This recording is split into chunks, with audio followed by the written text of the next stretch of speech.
Pakistan has a rich and historical culture of falconry.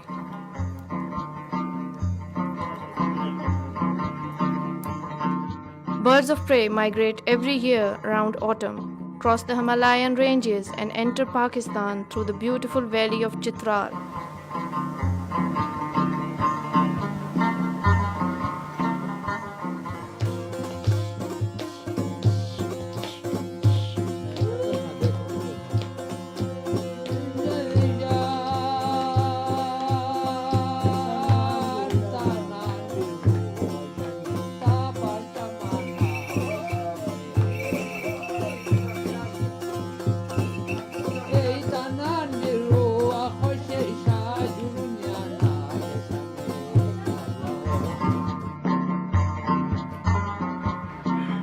It is one of the famous family heritages, learned through and passed on from one generation to the next. In Pakistan, a sizable community is practicing this centuries-old tradition today. The most favorable season which makes the Pakistan falconry sustainable usually is around October to February. The passage goshawk is the most famous bird of prey, and it has always been preferred for hunting in the region. Merlins and shikras serve as the first ideal hawks among young trainees to learn the art of falconry. The Pakistani falconers are well experienced in making a natural bond with wild goshawks. Falconers devote their entire lifetimes to this art.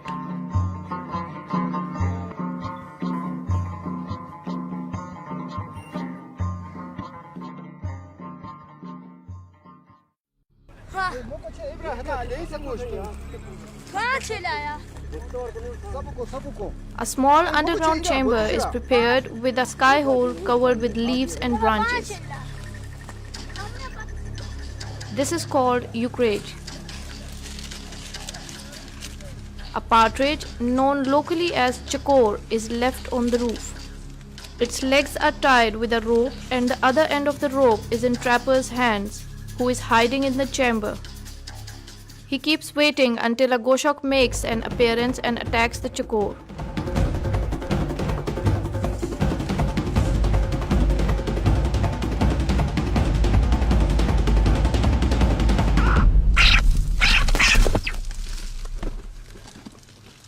The trapper, sitting in the eucrage, pulls the rope as the goshawk still binds to the partridge with its sharp claws. Slowly the chakor, along with the goshawk, fall into the chamber through the hole, and the trapper quickly grabs it from its legs.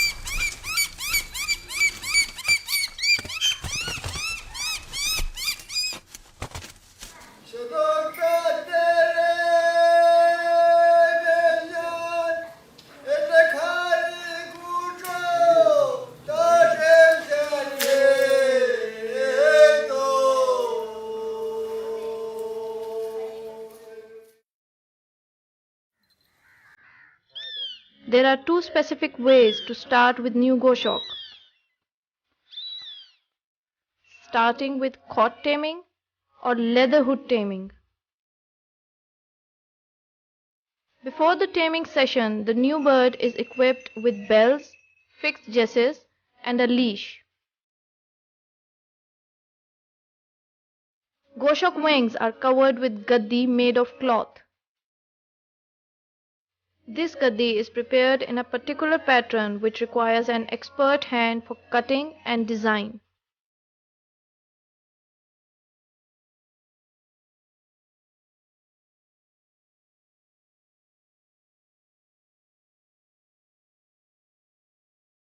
When the goshawk is equipped with decorative accessories, it is taken to the man's world. The falconer has placed the hawk on a traditional bed in a busy market street at dawn.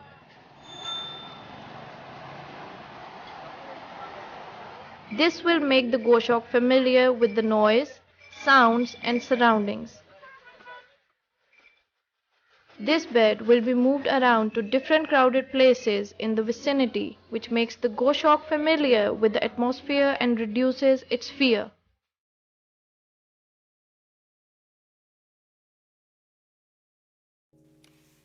A specially made hood made of leather is placed over the head of the hawk. This hood has no eye holes for the hawk to see around. Perched on falconer's fist, the bird starts learning balance and hand touch of the falconer. This is called palm nest. This is done purposely. The hawk will remain blindfolded for 2 days. Next step is to keep the goshawk awake for 2 weeks. The falconer also remains awake with the hawk throughout the nights.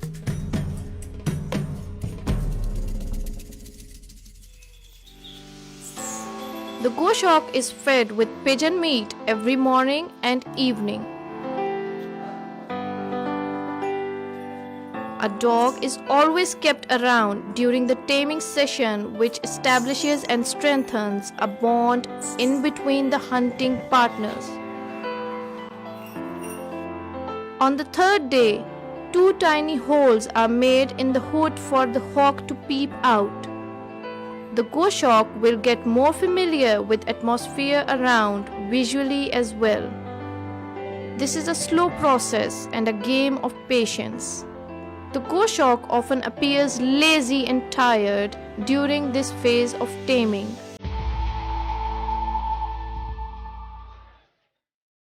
Meanwhile, the goshawk on bed with gaddi has become more confident and familiar with surroundings.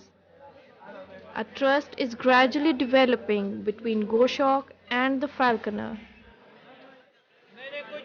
After a week of socializing, the bird is getting more comfortable with the atmosphere.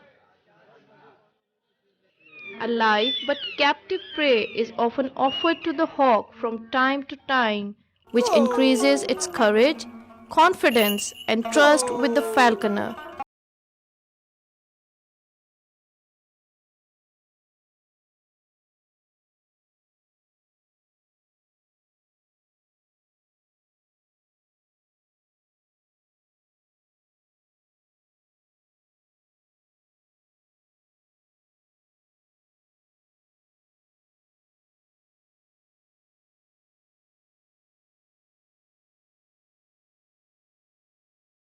Falconers have a strong relation with each other. They gather to help and support each other in taming and socializing of new hawks.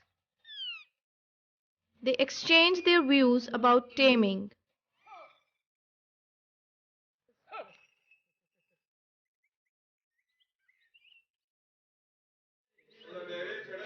Days and nights are spent in helping and advising each other. Especially the night sessions are very interesting and joyful. Chit chat, tea, and green tea is enjoyed. Washed, deep-blooded meat is an appropriate food for the hawk to keep it under flying weight.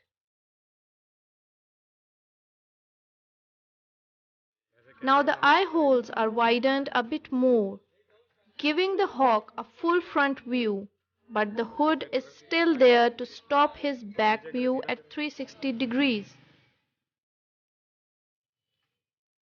Soon, the leather hood is also removed in a very busy and crowded place.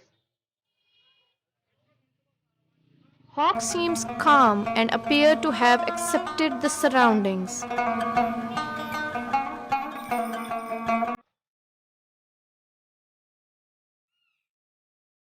The falconer observes the hawk's attitude, flying back to his feast to assure his bond with hawk.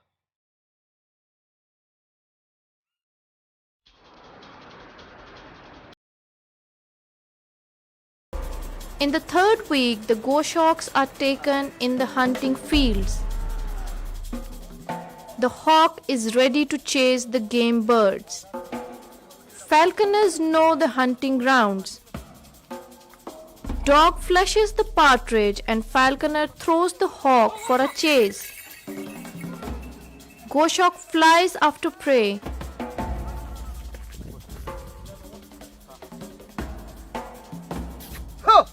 falconer makes a call and goshawk responds him, and the bell sound guides the falconer to the location, catches him in bushes.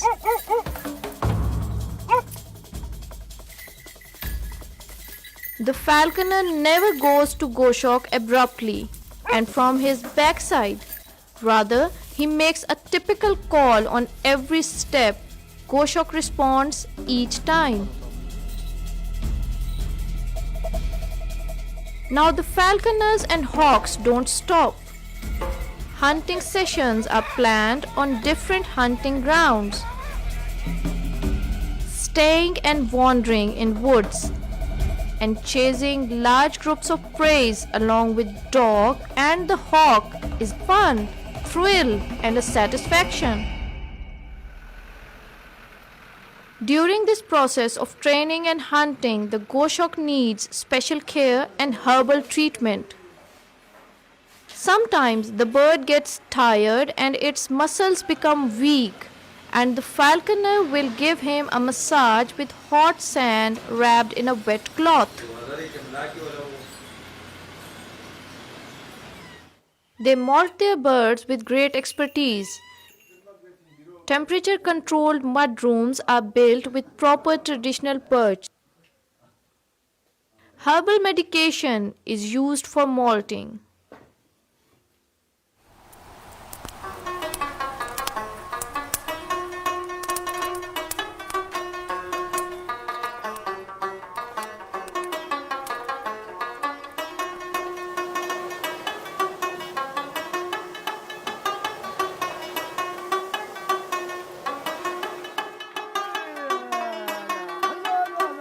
After that falconry, birds are released back to the wild. Hawks fly back to their breeding grounds and are welcomed and awaited till next year.